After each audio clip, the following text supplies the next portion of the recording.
Welcome back, kids and coaches. I'm Coach Kent Murphy.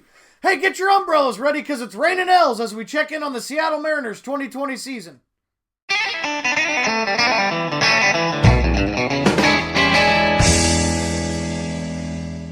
The Mariners are a lot like an Amazon warehouse, full of people getting paid way too little that spend all day thinking about quitting their jobs. The Seahawks might have the 12th man, but the Mariners would be happy to have just one. Hell, the roster looks like a list full of names that were misspelled by a Starbucks barista and offer about as much pick-me-up as decorating your city walls with chewing gum. Speaking of chewed gum, let's take a look at the Mariners 2020 roster. Well, we have the Mariners pitching staff, kind of. With King Felix gone, Mariners fans are anxiously awaiting to see who the next phenom is that the Mariners will completely waste. The only thing phenomenal about this pitching staff is that they all made it out of Double-A. Hey, at least you'll have a bunch of rainouts this year. Closing it down, you got Yoshihisa Hirano. Had 15 blown saves last year. He was so bad the Diamondbacks cut him. Don't worry, you'll be down by so many runs in the ninth you won't need him this year. At catcher, you got Tom Murphy. He looks like he builds computers in his garage. Hey, maybe you can build one that can actually get an extra base hit. At least with computers, you'll be good at hacking something. At first base, you got Evan White.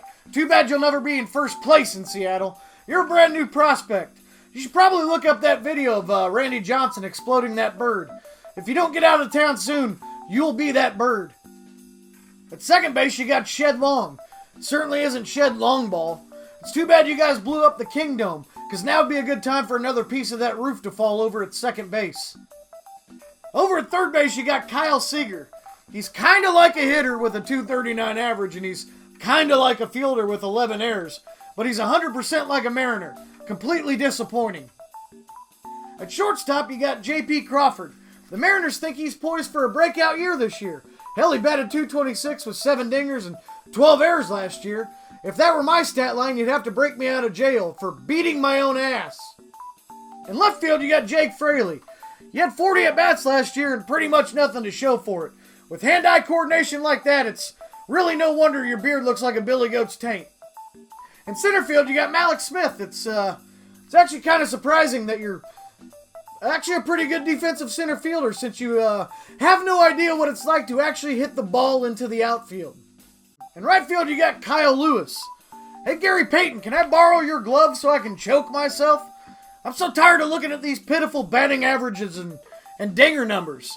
I mean, hopefully Sean Kemp will come by soon and rain men into the Mariners dugout. At DH, you got Daniel Vogelback. Did you hear that Puget sound? It's me puking my guts up looking at your .208 average last year. But Kent, he had 30 dingers. That's great. You can put lipstick on a pig too, but it's still better as bacon than a girlfriend, pal. Well, that's it for your 2020 Mariners. Just like the Supersonics and Ken Griffey Jr., the best parts of Seattle are lost in the 90s.